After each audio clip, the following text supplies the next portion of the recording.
NTPC में जो 35 लोगों की जो सूची भेजी गई है विस्थापित प्लाट के संबंध में, उन लोगों को प्लाट सन 1983 से आज तक नहीं मिल पाया।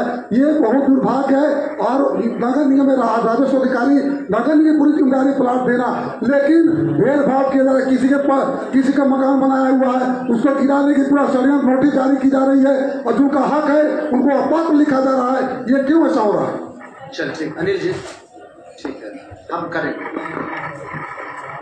माननीय अध्यक्ष महोदय जी, आपका बहुत बहुत धन्यवाद।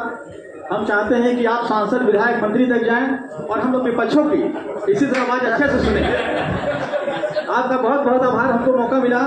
हमारा प्रश्न पहले हम चाहते हैं कि माननीय द्वारा पढ़ा जाए जो लगाए हुए हैं, आप दें। ए कहाँ गए वो?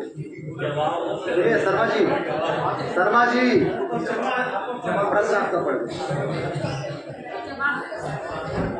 हमारे प्रश्नों का जवाब दें। सब बना दिए आज ये हमको। अगला प्रश्न श्री अनिल कुमार वैश्य, वार्ड क्रमांक 38। वार्ड क्रमांक 1 से 45 वार्ड का जो विकास कार्य 15/8/22 से 15/8/24 तक हुआ है, एनआईटी के साथ जानकारी उपलब्ध कराएं।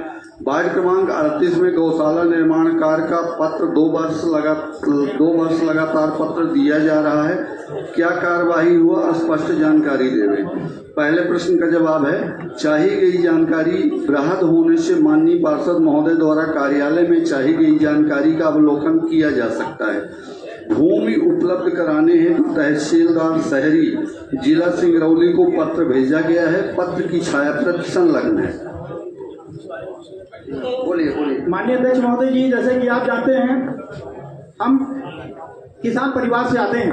हम लोग के पूर्वजों का मेन खेती व्यवसाय किसानी थे और खेती से ही जुड़े हुए हैं। हमारा वार्ड ग्रामीण और शहरी दोनों है।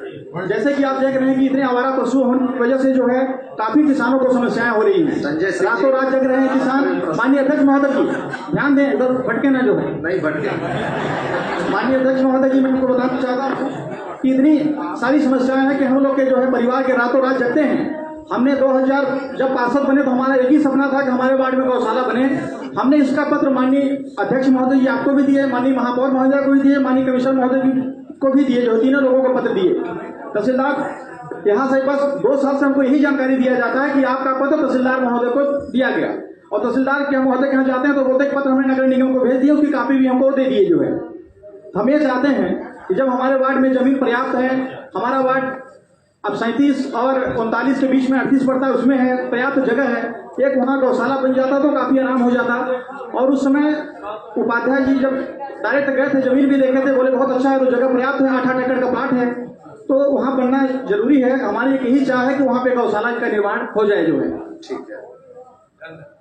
दूसरा, माननीय अध्यक्ष महोदय जी, अब जो हमने एक वार्ड क्रमांक 1 से 45 की सूची जानकारी चाहा था कि किस वार्ड में कितना विकास हुआ, क्योंकि नगर निगम इतने सारे विकास हो जा रहे हैं कि जिसकी जानकारी आपको न हो पा रही, ना महापौर महोदय को भी जानकारी हो पा रही। कोई किधर से पैसा लेके चला जा रहा है, कोई किधर से पैसा लेके चला जा रहा है, वहां तक की जानकारी नहीं पहुंच पा रही है। पता चला भ्रष्टाचार हो जा रहा है, पेपर में लिखन रहा है तो पता चला भैया भ्रष्टाचार हो गया। अब यहाँ हम लोग आवेदन लगाते हैं, निवेदन लगाते हैं, बोले जांच चल रही है, कार्रवाई चल रही है, सस्पेंड किया जाएगा। जो है ये सस्पेंड करते करते आपको 6-7 महीने लग जाते हैं, इसके बावजूद भी कोई कार्रवाई नहीं होती है। हालांकि माननीय कमिश्नर महोदय जी के बहुत बहुत धन्यवाद। हम लोग विपक्ष के पूरे पार्षद जब सदन को वॉकआउट किए तो तत्काल जो है जाकर 1 घंटे के अंदर में कार्रवाई किए। इसके लिए माननीय आयुक्त महोदय जी की बहुत बहुत धन्यवाद, और आपको भी बहुत बहुत धन्यवाद। सभी लोगों ने, क्योंकि माननीय अध्यक्ष महोदय जी आपने गंभीरता दिखाया, सभी लोगों ने गंभीरता दिखाया, सदन को बंद किए, इसके लिए आपको भी बहुत बहुत धन्यवाद। जो माननीय अध्यक्ष महोदय जी, पार्ट की ये राजनीति के बीच में जो घुस जाते हैं। माननीय अध्यक्ष महोदय जी राजनीति से जुड़े हैं तो राजनीति का विषय आएगा ही, क्योंकि जो है जैसे हम लोग पूर्वजों जो काम किए हैं उसका नाम लेते ही नहीं लेते हैं। पहले सबसे पुरानी पार्टी कांग्रेस रही, कुछ अच्छा किया तो बीच में नाम लेना भी जरूरी है उसका। माननीय अध्यक्ष महोदय जी, हर पार्टियों के माननीय अध्यक्ष महोदय जी बीच में खड़ी हो जा रही है, माननीय विधायक जी का भी सम्मान नहीं कर रही है।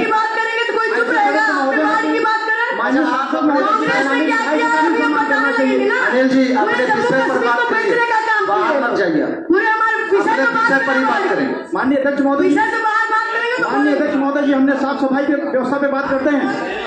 आपको अध्यक्ष महोदय जानकारी था, हम लोग जब छोटे छोटे थे, मिट्टी का घर था, उस समय दवा का छिड़काव छत पे भी होता था, अगल बगल चारों तरफ होता था। जब से नगर निगम बना अध्यक्ष महोदय जी, सदन को माननीय स्वच्छता विभाग की जो आपकी टीम है वो अवगत कराएं कि कितने बार वार्ड में दवा का छिड़काव किया जाता है, सफाई किया जाता है। एक एक वार्ड में एक एक आदमी है, 20 किलोमीटर का वार्ड है, कैसे सफाई हो पाएगा जो है। माननीय अध्यक्ष महोदय जी, खैर उसको आप बाद में जवाब हमको देते रहिएगा, हम आपको अवगत करा दें क्योंकि समय भी कम है जो है। लाइट की व्यवस्था अध्यक्ष महोदय जी बात किया जाए, हम लोग जब पार्षद चुन के आए तो हम लोग के मन में विचार आया कि नए जमाने के हिसाब से एलईडी लाइट लगाया जाए। उसका टेंडर 22 लाख रुपए का हुआ अध्यक्ष महोदय जी। किसी वार्डों में 500 का टेंडर हुआ तो 300 लाइट लगाई गई। इसके बाद बोला गया कि जब आपकी लाइट फ्यूज होगी तो बदलेगा। आज मान लीजिए 10 दिन से 20 दिन से लाइट बंद है अध्यक्ष महोदय जी, लेकिन लाइट आज तक व्यवस्था नहीं कराई गई जो आपका। और माननीय अध्यक्ष महोदय जी, गुणवत्ता पे बात करेंगे। नगर निगम आयुक्त महोदय जी बोलते हैं कि सभी रोडें 5 साल की गारंटी में होती हैं।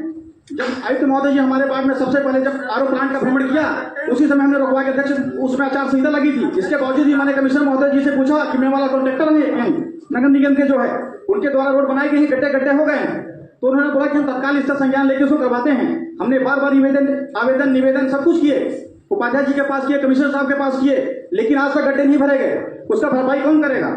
माननीय अध्यक्ष महोदय जी, कुछ ठेकेदारों द्वारा नालियां बनाई गई जो 1 साल नाली नहीं चली, करीब 50 लाख उसमें भ्रष्टाचार हुए।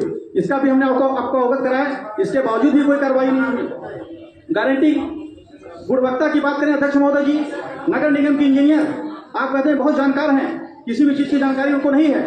उनके साथ प्राइवेट लोगों को रखा जाए 10-10 हजार रुपए में जो है जो एस्टिमेट बनाए, जानकारी उनको हो। और माननीय अध्यक्ष महोदय जी, हमारा आपसे आग्रह है कि सभी विषयों को गंभीरता लेते हुए एक कान से सुनने से दूसरे कान से निकालने से समाधान नहीं होगा अध्यक्ष महोदय जी। आप नगर निगम की सुविधाएं जो आपको हमको दी जाती है कि आप वार्डों में भ्रमण करें, हर वार्डों में जाएं, वहां की समस्याओं को देखें। हम पर डे माननीय कमिश्नर महोदय जी को, उपाध्याय जी को, एसएन द्विवेदी साहब को पर डे फोटो खींच गड्ढे के भेजते हैं कि देखिए बच्चों को लिखने में कितनी समस्याएं और स्कूल हैं। हमारे वार्ड में 5-7 स्कूलें कॉलेजें हैं, इसके बावजूद भी एक अनदेखा कर देते हैं, उस बात का कोई संज्ञान नहीं लिया जाता है। हमको शर्म आती है कि ऐसे बात से एक पढ़े लिखे अधिवक्ता होने के नाते जो है आपने या कोई जानकारी जिला कार्यकारिणी के सदस्य 350 फोटो से